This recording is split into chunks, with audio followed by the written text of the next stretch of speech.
नमस्कार, news one India देख रहे हैं हम आपके साथ। मैं हूं ऋतु। बुलेटिन की शुरुआत करेंगे बड़ी खबर के साथ। सीएम योगी आदित्यनाथ के त्रिपुरा दौरे का आज दूसरा दिन है। त्रिपुरा के 2 दिवसीय दौरे पर मुख्यमंत्री योगी आदित्यनाथ पहुंचे हुए हैं। भाजपा के पक्ष में सीएम योगी आदित्यनाथ जनसभाएं करते हुए दिखाई दे रहे हैं। कल भी त्रिपुरा में हुंकार भरी थी सीएम योगी आदित्यनाथ ने और आज भी कई जनसभाएं करते हुए दिखाई देंगे। कल भी जनसभाओं को संबोधित करते हुए बीजेपी के पक्ष में वोट करने की अपील जनता से करते हुए दिखाई दिए थे। आज भी सीएम योगी आदित्यनाथ के कई कार्यक्रम प्रस्तावित हैं। 60 विधानसभा सीटों के लिए 16 फरवरी को वोटिंग होगी, मतदान किए जाएंगे और 60 विधानसभा सीटों पर फतेह करने के लिए बीजेपी ने सीएम योगी आदित्यनाथ के कंधों पर यह महत्वपूर्ण जिम्मेदारी दी है। स्टार प्रचारक बनाकर त्रिपुरा भेजा है।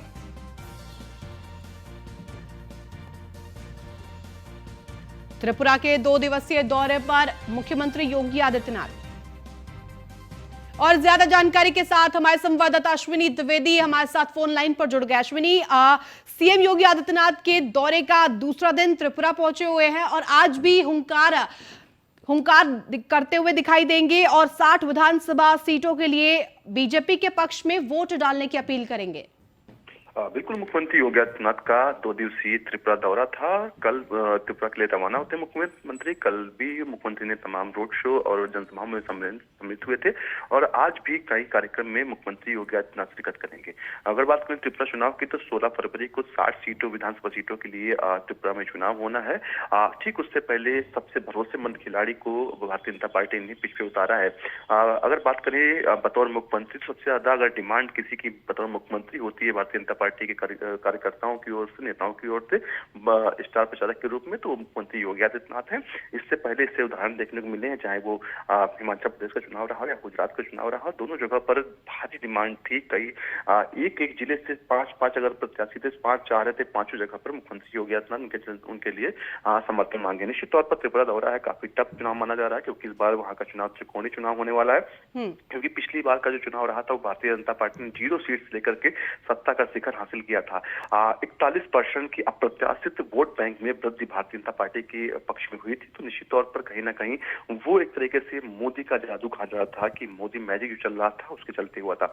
अब इस बार का चुनाव हुआ त्रिकोणीय होना है क्योंकि भारतीय जनता पार्टी एक ओर है जो सत्ता में अभी फिलहाल है, दूसरी ओर कांग्रेस और वाम दल ने गठबंधन किया, तो तीसरी ओर ममता बनर्जी की टीएमसी है पार्टी, वो भी इस बार चुनावी मैदान में। तो ऐसे में जो चुनाव होने वाला त्रिकोणीय चुनाव हो रहा है। हालांकि जानकार जो राजनीति के उनका कहना है कि टीएमसी के आने से ज्यादा नुकसान कांग्रेस और वाम दलों का होगा। भारतीय जनता पार्टी के जो वोट बैंक पे इससे खासा असर नहीं पड़ेगा क्योंकि भारतीय जनता पार्टी का जो वोट बैंक हिंदुत्व का वोट बैंक है और उसी एजेंडे पर भारतीय जनता पार्टी लगातार चलती रहती है। कोई भी चुनावी चुनाव होता है उस दौरान देखा जाता है कि हिंदुत्व का एजेंडा प्रमुख एजेंडा रहता है, चाहे वो राम मंदिर के निर्माण से जुड़ा हुआ हो या फिर काशी विश्वनाथ से जुड़ा हुआ या फिर मथुरा से जुड़ा हुआ, इन चीजों का जिक्र कहीं ना कहीं जरूर होता है निश्चित तौर पर। और सबसे बड़े हिंदुत्ववादी इस समय बात करें छवि उत्तर प्रदेश के अंदर है तो वो मुख्यमंत्री योगी आदित्यनाथ की है। देश के अंदर उनका काफी वर्चस्व है। उनके मठ के जो अंतर्गत आने वाले लोग, जो मठ को मानने वाले लोग हैं, वो त्रिपुरा में भी रहते हैं, वो तमाम अश्विनी, क्योंकि तमाम राजनीतिक दल इस वक्त तैयारियों में जुट गए हैं, बीजेपी की भी तैयारी हम देख रहे हैं। सीएम योगी आदित्यनाथ खुद स्टार प्रचारक बनकर त्रिपुरा में इस वक्त मौजूद है 2 दिवसीय दौरे पर।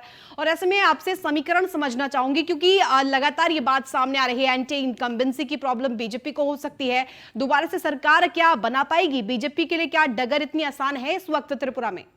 बिल्कुल, अगर बात करें त्रिपुरा में जो चुनाव पिछला चुनाव हुआ था 2000 इससे पहले जो, उसमें कहीं ना कहीं यही आशंका लगाई जा रही थी कि भारतीय जनता पार्टी सत्ता में नहीं आ पाएगी, लेकिन भारतीय जनता पार्टी ने बेहतर परफॉर्मेंस किया और पिछले 5 सालों में जो काम रहा, काम करने का तरीका रहा, निश्चित तौर पर कहीं ना कहीं एंटी इनकम्बेंसी तो थोड़ी बहुत जरूर आती है हर चुनाव में। अगर उत्तर प्रदेश का इस बार का चुनाव देखें तो कुछ सीटें भारतीय जनता पार्टी कम जरूर हुई लेकिन इतना नुकसान नहीं हुआ। तो यही स्थिति बताया जा रहा है कि वहां पर भी और टीएमसी के चुनाव लड़ने से कहीं ना कहीं कांग्रेस का और विपक्षी पार्टियों का नुकसान है। भारतीय जनता पार्टी के जो वोट बैंक है उसमें बहुत हल्का थोड़ा बहुत नुकसान हो सकता है, कोई बड़ा अंतर दिखाई नहीं देगा।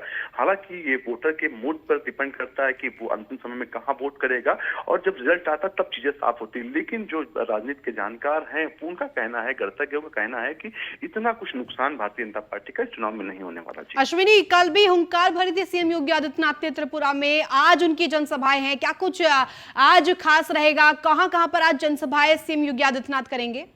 अब बिल्कुल बात करें तो मुख्यमंत्री योगी आदित्यनाथ की कल भी जनसभाएं रही थी, रोड शो रही थी, कार्यकर्ताओं से मिलने का सिलसिला रहा था, और आज फिर वही कार्यक्रम रहेंगे। निश्चित तौर पर तमाम विधानसभाएं वहां की हैं जहां पर सबसे जो टफ विधानसभाएं हैं, जो भारतीय जनता पार्टी को टफ लगती हैं और हिंदू जो वोट बैंक है वहां मजबूत स्थिति में, तो वहां पर मुख्यमंत्री योगी आदित्यनाथ का दौरा लगाया गया है। और इस दौरान कहीं ना कहीं वो उत्तर प्रदेश की जो छवि, उत्तर प्रदेश में जो काम हुआ डबल इंजन की सरकार के जो फायदे हैं वो गिनाते हुए नजर आएंगे निश्चित तौर पर, क्योंकि उत्तर प्रदेश ने कानून व्यवस्था को लेकर एक बड़ा आयाम हासिल किया, और कहीं ना कहीं दूसरे प्रदेश की जो जनता वो भी चाहती है कि उनके यहाँ व्यवस्था बेहतर हो। इसको लेकर के जब मुख्यमंत्री उत्तर प्रदेश का जिक्र करते हैं तो लोग सहमत होते हैं उनकी बातों से, और कहीं ना कहीं इसी का असर होता है कि तमाम सीटों पर जो सीटें भारतीय जनता पार्टी की तरफ होती है, आखिरी जब रिजल्ट आता है तो उनके पक्ष में होती है। जी ठीक है, बहुत शुक्रिया तमाम जानकारी के लिए अश्विनी।